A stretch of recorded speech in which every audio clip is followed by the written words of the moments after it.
मेरो बिरालोको बेबीहरूको माउ चाहिँ हरायो भन्दै थिएन यहाँ अहिले यहाँ बिरालो मरेको रहेछ भन्ने खबर पाएँ। यो मेरै बिरालो हुनुपर्छ भनेर म हेर्न आउँदैछु। हो नि मेरै बिरालो त हो नि यो। आमा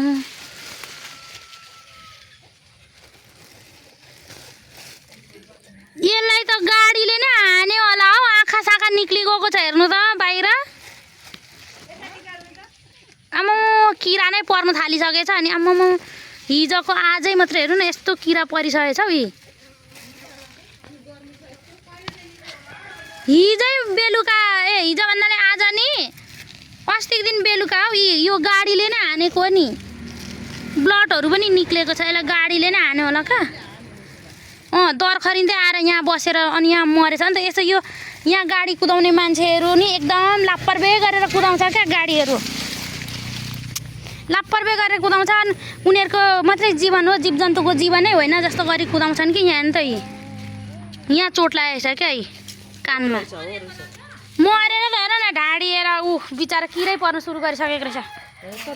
यो गाडीले हानेकै हो नि। यहाँ कानमा चोट परेको छ हेर्नु न।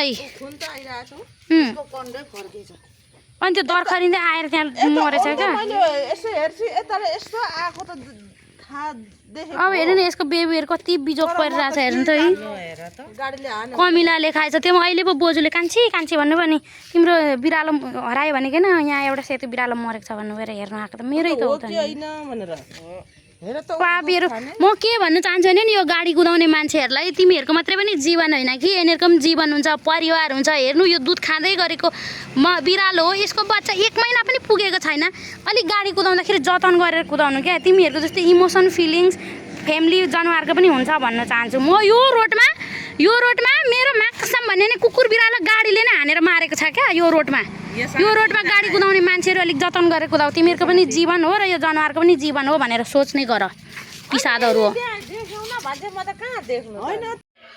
हेर्नु। तपाईँहरूले पनि सोच्नु कसले मार्नु हो, कसले तपाईँले कसैले त्यो बिरालो देख्नुभयो, कसैले तपाईँहरूले प्रहार या गाडीले ठोकेर हानेर मार्नु हो भने यसको बच्चाहरू यत्रो छ। तपाईँहरूलाई यो बच्चाहरू यत्रो कराइरहेछ दिनरात पेङ गरेर उसको आमा खोजिरहेछ। हेर्नु मान्छे कोही हलचल गर्नु हुँदैन। आमा आयो कि भनेर हिँड्छ। तपाईँहरूलाई अलिकति पनि मानवता छ भने अलिकति पनि मानवता छ भने आउने दिनहरूमा तपाईँहरू बाटोमा हिँडिरहनु हुँदाखेरि कुकुर बिरालोले बाटो क्रस गर्छ भने केही समय रोकिनु हुँदाखेरि तपाईँहरूको ज्यान जाँदैन।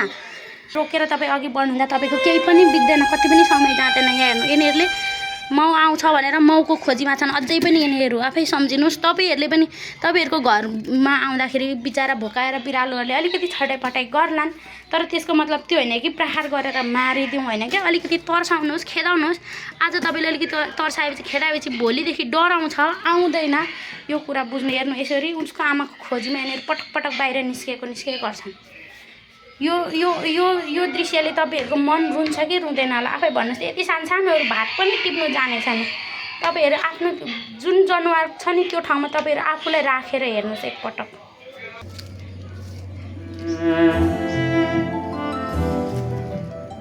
यो पापी संसारले तिमीलाई जिउनु दिएन। यो चोला त तिम्रो यस्तै भयो। अर्को चोला राम्रो लिएर आउनु। यस्तो पापी दुनियाँमा, यो पापी संसारमा यस्तो चोलामा तिमी अब नआउनु।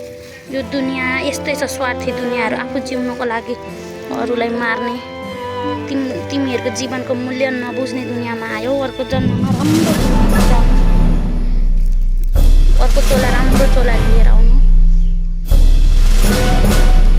यो ठाउँमा मैले साँच्चै भन्ने नि यो जमिन यहाँनिर वरिपरि जति पनि तपाईँहरूले जमिन देख्नुहुन्छ नि यो जमिनमा मैले धेरैवटा कुकुर र बिरालोहरू गाडेको छु।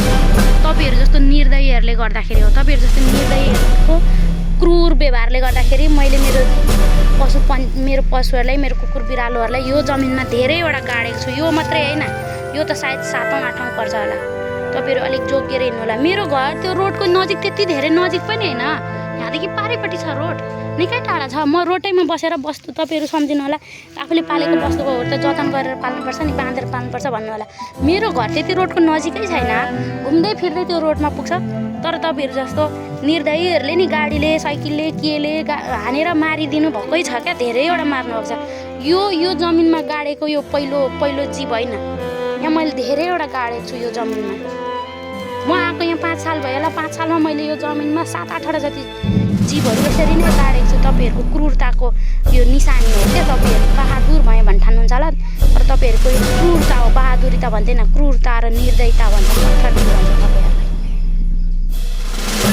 फोटो अब तिमी सम्झनामा मात्रै सीमित रह्यौ। तिम्रो अर्को चोला, राम्रो चोला लिएर आउनु। यस्तो निर्दयी र स्वार्थी दुनियाँमा नआउनु, राम्रो दुनियाँमा आउनु। Miss you so much.